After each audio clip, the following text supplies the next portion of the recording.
navigational best practices for B2B websites really interesting.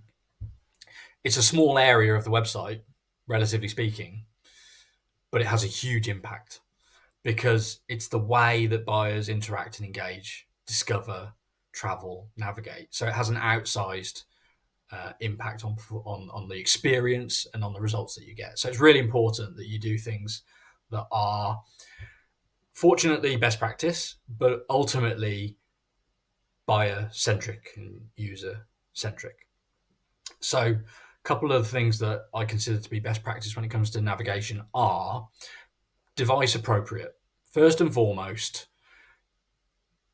the layout, the presentation, the style of navigation you use should be driven by the amount of space that you have. Meaning on desktop, where most buyers in B2B are making their decisions, you should use horizontally presented navigation.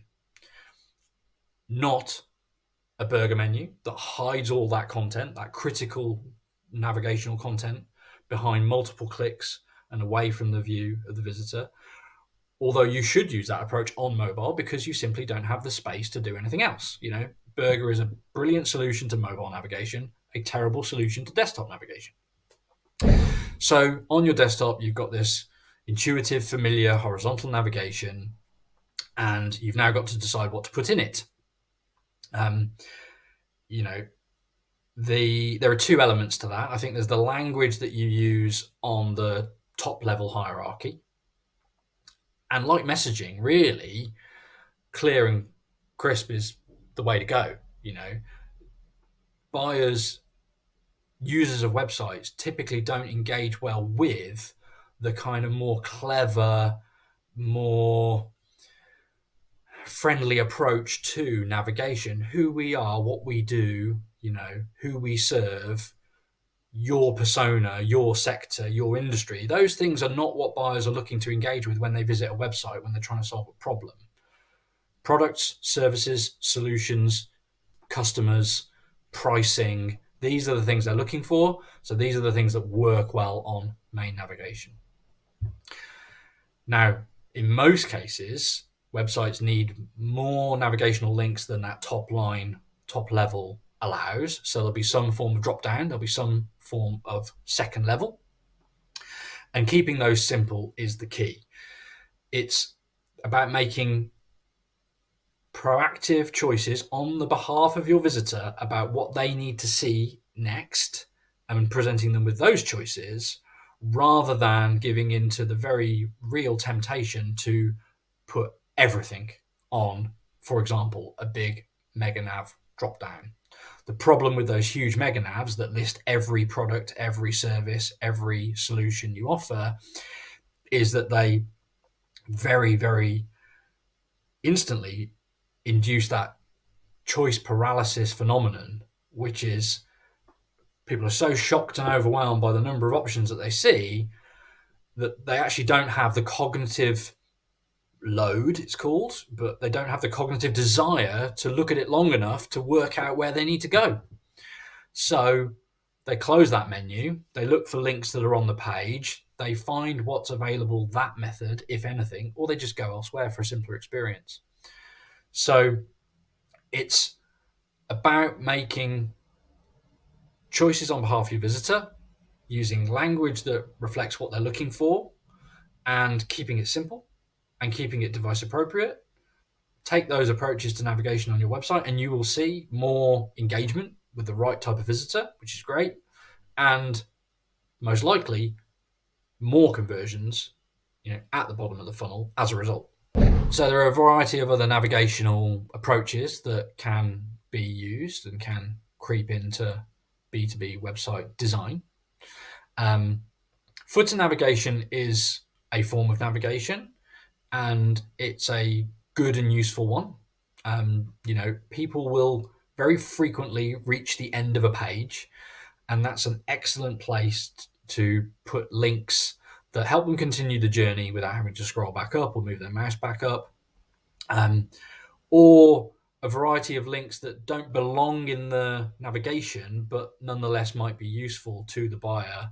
I think there's quite a sort of reflex developing in buyer behavior, which is when all else fails, sort of scroll to the bottom of the page and see if I can find that link to locations or contact or, the resources, for example. There's some natural expectation.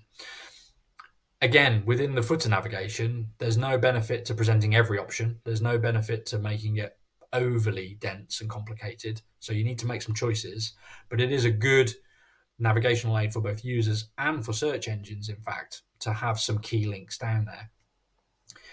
In certain website situations, breadcrumbs do make sense, although I'd say only when the taxonomy gets really deep. Within e-commerce, for example, it can be very, very useful.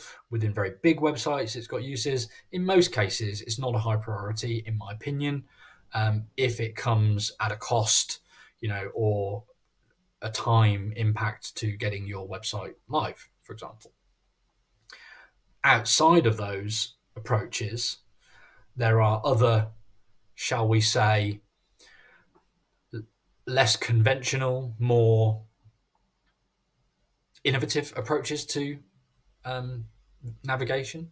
Probably the main one that springs to mind for people is something vertical along either the left or right hand side of the image. It's simply not worth getting buyers to spend their time figuring out how your navigation works when you could give them something familiar and intuitive. So I'd stay away from things that are not traditional, because it won't have a positive impact on your conversion rate and on the results that you drive. It will simply, frustrate and distract buyers from what's important, because although navigation is an important part of the website, it's not what they're there to read and see. There are some nuances to the user experience of navigation that need to be considered depending on which approach you're taking. And it's simply things like, do the menus appear on hover or on a click? And what happens when the user moves their mouse, for example, diagonally from the menu item that they clicked to the menu item that they want to visit? Just the other day, I was on a website and I opened the menu item. It opened on hover rather than on a click, which I think is probably suboptimal UX. And the moment I moved my mouse to go to the first most important sub item on that menu, the menu closed.